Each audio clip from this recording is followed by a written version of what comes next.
পরকালের প্রবেশদ্বার কোনটি? আরবি মাস কত কত তারিখের মধ্যে সীমাবদ্ধ? আসসালামু আলাইকুম ওয়া রাহমাতুল্লাহ। ওয়ালাইকুম আসসালাম ওয়া রাহমাতুল্লাহি ওয়া বারাকাতুহু। আপনারা ভালো আছেন? আলহামদুলিল্লাহ ভালো আছি, আপনি ভালো আছেন? আপনাদেরকে বেসিক্যালি 5টি কুইজ করব। সো আপনাদের জন্য 3টিতে অপশন থাকবে। আপনারা যদি পারেন ইনশাআল্লাহ আপনাদের জন্য ছোট্ট একটা পুরস্কার আছে। আপনারা কি ইচ্ছুক? ইচ্ছুক। আপনাদের জন্য প্রথম প্রশ্ন হচ্ছে, যে ঋণ কোনো লাভ নিয়ে আসে তাকে কি বলে? ঘুষ, সুদ বা রিবা, ফিতনা, ফাসাদ? ঘুষ। ঘুষ। জি। আপনি? ঘুষ। প্রশ্নটি বুঝেন, যে ঋণ কোনো লাভ নিয়ে আসে, ধরেন আপনি একজনকে 1000 টাকা ধার দিচ্ছেন কিন্তু আসছে 1100 টাকা, সো এটাকে কি বলে? ঘুষ নাকি সুদ? সুদ। জি। এখন প্রশ্নটা বুঝতে পারছেন, বিদায় উত্তরটি হয়েছে। দর্শক, এটা হচ্ছে সঠিক উত্তর। আপনার জন্য পরবর্তী প্রশ্ন হচ্ছে, পরকালের প্রবেশদ্বার কোনটি? কিয়ামত, কবর, হাসর, মৃত্যু? হাসর। আপনি? মৃত্যু। মৃত্যু। জি। শিওর? আপনি চেঞ্জ করবেন? না। প্রিয় দর্শক, আমরা দেখতে পারতেছি পরকালের প্রবেশদ্বার হচ্ছে মৃত্যু। এই ভাই যে উত্তরটি দিয়েছে, উত্তরটি সঠিক উত্তর।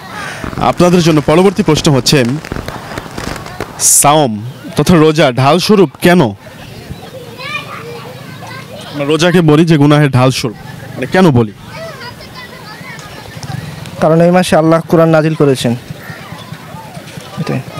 আমি কয়েকটা অপশন দিই। হ্যাঁ, রোজা হচ্ছে ক্ষুধা বৃদ্ধি করে, শত্রুকে ভীত করে, মন্দ কাজকে প্রতিহত করে।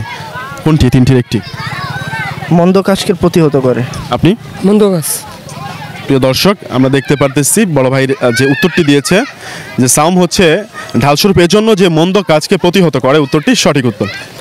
আপনাদের জন্য পরবর্তী প্রশ্ন হচ্ছে, ইসলামী অর্থ ব্যবস্থায় জনকল্যাণমুখী প্রকল্পসমূহের সাফল্য নির্ভর করে সালাতের উপর, যাকাতের উপর, হজের উপর, সাওমের উপর? সালাতের উপর। সালাতের উপর। জি। আপনি? সালাত। সালাত। জি। এটাই নিয়ে নিব। প্রিয় দর্শক, আমরা দেখতে পারতেছি বড় ভাইরা যে উত্তরটি দিয়েছে, উত্তরটি বেসিক্যালি হবে যে ইসলামী অর্থ ব্যবস্থায় জনকল্যাণমুখী প্রকল্পসমূহের সাফল্য নির্ভর করে যাকাতের উপর। আপনাদের জন্য পরবর্তী প্রশ্ন হচ্ছে, মৃত্যুর পরবর্তী জীবনকে কি বলা হয়? পরকাল। পরকাল। জি। আপনি? পরকাল।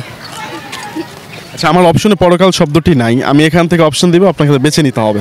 রিসালাত, আখিরাত, কিয়ামত, শাফাআত? আখিরাত। আখিরাত। জি। আপনি? আখিরাত।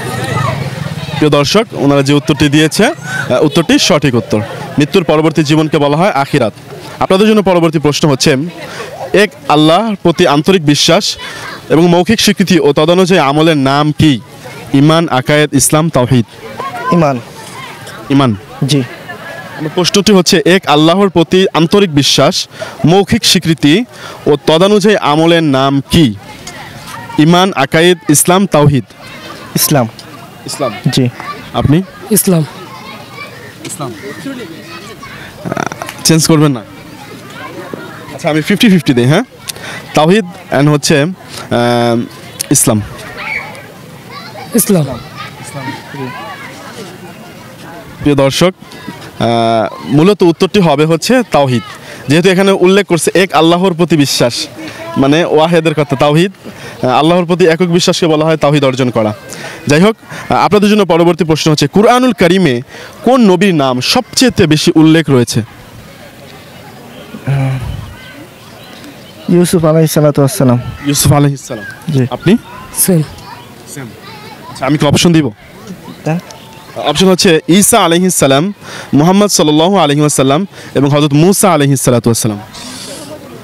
আমরা জানি যে কোরআনে এক নবীর ঘটনা সবচেয়ে বেশি। মুসা আলাইহিস সালাম। মূসা আলাইহিস সালাম। আপনি? সেম। সেম। জি। প্রিয় দর্শক, ওনারা যে উত্তরটি দিয়েছে যে কুরআনুল কারিমে সবচাইতে মূসা আলাইহিস সালাতু ওয়াস সালামের নাম বেশি, উত্তরটি সঠিক উত্তর। আপনাদের জন্য সর্বশেষ প্রশ্ন হচ্ছে, কোন সূরাটি রাসূলুল্লাহ সাল্লাল্লাহু আলাইহি ওয়াসাল্লাম প্রতি জুমাবার খুতবায় পড়তেন? প্রতি শুক্রবার খুতবায় পড়তেন? অপশন দিব। সূরা কাহাফ, সূরা ফাতিহা, সূরা কাউসার, সূরা ফালাক? সূরা ফাতিহা। সূরা ফাতিহা। আপনি সূরা ফাতিহা। সূরা ফাতিহা। জি। এইটা তো প্রত্যেক দিনই পড়তেন, সূরা ফাতিহা তো প্রত্যেক দিন প্রতি ওয়াক্তে নামাজে পড়তেছি, কিন্তু বিশেষ একটা আমল আছে যে শুক্রবারের দিন অনেকে পড়ে থাকে। সো সেই সূরাটার নাম বলেন। সূরা ফাতিহা ধরেন নাই, সূরা কাহাফ, কাউসার, ফালাক। কাউসার। ছোট ছোট এত ছোট ছোট আমল হয় অবশ্য, কিন্তু এখানে মূলত উত্তরটি হবে হচ্ছে দর্শক, রাসূলুল্লাহ সাল্লাল্লাহু আলাইহি ওয়াসাল্লাম প্রতি খুতবায়, প্রতি জুমার খুতবায় যে সূরাটি পড়তেন সেটা হচ্ছে সূরা কাফ। তো আপনাদেরকে অসংখ্য ধন্যবাদ আমাদের চ্যানেলে অংশগ্রহণ করার জন্য। আর যেহেতু আপনারা বিক্ষিপ্ত উত্তর দিয়েছেন, সো আমাদের চ্যানেলে অংশগ্রহণ করেছেন, সো এই ছোট্ট একটা পুরস্কার আপনাদের জন্য সৌজন্যমূলক, প্লিজ নেবেন। এবং আপনাদেরকে আমরা কিছু ব্যক্তিগত প্রশ্ন করতে চাই, করবো কি? আপনি আপনার ব্যক্তি জীবনে মানে বাংলাদেশের কোন ইসলামিক স্কলারকে সবচেয়ে বেশি মানে লাইক করেন? মিজানুর রহমান আজহারি। কেন ওনাকে এত ভালো লাগে কেন? আর কি ওনার কথাগুলো আসলে অনেক করণীয় এবং আমলনীয়, অনেক কাজে লাগে, এবং আমি সেটা ব্যক্তিগত জীবনে অনেক মেনেছি এবং কার্যকর হয়েছে। এই জন্য আল্লাহ তাআলা আপনাকে আরো মানার তৌফিক দান করুক। আপনার সবচেয়ে মানে প্রিয় ব্যক্তিকে? মিজানুর রহমান আজহারি। মিজানুর রহমান আজহারি। কেন? হ্যাঁ, ওয়াজ মাহফিল খুব ভালো লাগে, হ্যাঁ কথাগুলি অনেক ভালো, সেজন্য। আচ্ছা, মামুনুল হক সাহেবকে আপনাদের কেমন লাগে? সে বক্তা ভালো, তাকেও ভালো লাগে অনেক। মিজানুর রহমান আজহারিকে বেশি ভালো লাগে। আচ্ছা, আপনার কেমন লাগে মামুনুল হক সাহেব? জি আলহামদুলিল্লাহ ভালো। ইসলামের জন্য অনেকবার ত্যাগ স্বীকার করেছেন, জেল জুলুম কেটেছেন। জি, এই জন্যই এরকম এক আলেমকে আমাদের ইসলামে অনেক দরকার। তো সেই হিসাবে ওনাকেও ভালো লাগে অনেক। আপনাদেরকে অসংখ্য ধন্যবাদ আমাদের চ্যানেলে অংশগ্রহণ করার জন্য। আসসালামু আলাইকুম ওয়া রাহমাতুল্লাহ। ওয়ালাইকুম আসসালাম ওয়া রাহমাতুল্লাহ। আপনাকে বেসিক্যালি কয়েকটি প্রশ্ন করা হবে, আপনি উত্তর দিতে পারলে আপনার জন্য রয়েছে পুরস্কার। আপনি কি ইচ্ছুক? ইচ্ছুক। আপনার জন্য প্রথম প্রশ্ন হচ্ছে, ঈদের সালাতের বিধান কি? এর সালাতের বিধান ফরজ, ওয়াজিব, সুন্নাত, মুস্তাহাব? ওয়াজিব। ওয়াজিব। জি। ফরজ নয়? না। শিওর? জি। এটা নিয়ে নিব। নেন। দর্শক, আমরা দেখতে পারতেছি যে উনি বলেছে ঈদের সালাত হচ্ছে ওয়াজিব, উত্তরটি সঠিক উত্তর।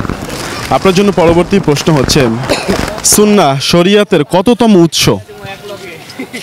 অপশন প্রথম, দ্বিতীয়, তৃতীয়? তৃতীয়। তৃতীয়। জি।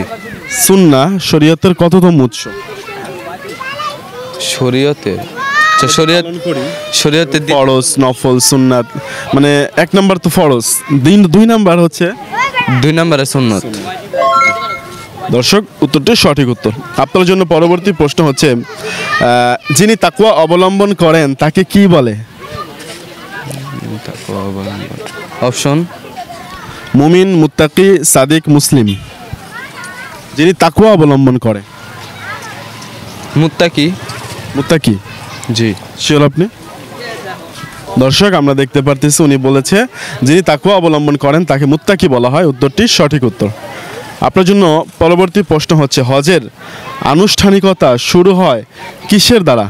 তাওয়াফ, ইহরাম, সাই, দাম? ইহরাম। ইহরাম। জি। এটা নিয়ে নিব। জি। দর্শক, আমরা দেখতে পারতেছি উনি যে উত্তরটি দিয়েছে যে হজের আনুষ্ঠানিকতা শুরু হয় ইহরাম দ্বারা, উত্তরটি সঠিক উত্তর। অন্যের উন্নতি ও সুখ ধ্বংস কামনা করাকে কি বলে? অপশন গীবত, হিংসা, ঘুষ, সুদ? হিংসা। হিংসা। জি। এটা নিয়ে নিব। নেন। দর্শক, আমরা দেখতে পারতেছি উনি এবার যে উত্তরটি দিয়েছে এবারের উত্তরটিও সঠিক উত্তর। মুহাম্মদ সাল্লাল্লাহু আলাইহি ওয়াসাল্লামের কোন বিষয়টি হযরত খাদিজা রাদিয়াল্লাহু তাআলা আনহাকে মুগ্ধ করেছিল? অপশন শিক্ষা, সৌন্দর্য, অভিজ্ঞতা, উত্তম চরিত্র? উত্তম চরিত্র। উত্তম চরিত্র। জি। দর্শক, উনি এবার যে উত্তরটি দিয়েছে এবারের উত্তরটি সঠিক উত্তর। আরবি মাস কত কত তারিখের মধ্যে সীমাবদ্ধ? কত থেকে কত? যেমন আমরা বাংলা, ইংরেজি 28, 29, 30, 31, সো আরবি কোন মানে কত কত তারিখের মধ্যে সীমাবদ্ধ? 29 এবং 30। 29 এবং 30। 28 বা 31 আরবি মাস হয় না। না। শিওর? জি। দর্শক আমরা দেখতে পারতেছি এবারের উত্তরটিও সঠিক উত্তর। আপনার জন্য সর্বশেষ প্রশ্ন হচ্ছে চরম জুলুম কোনটি?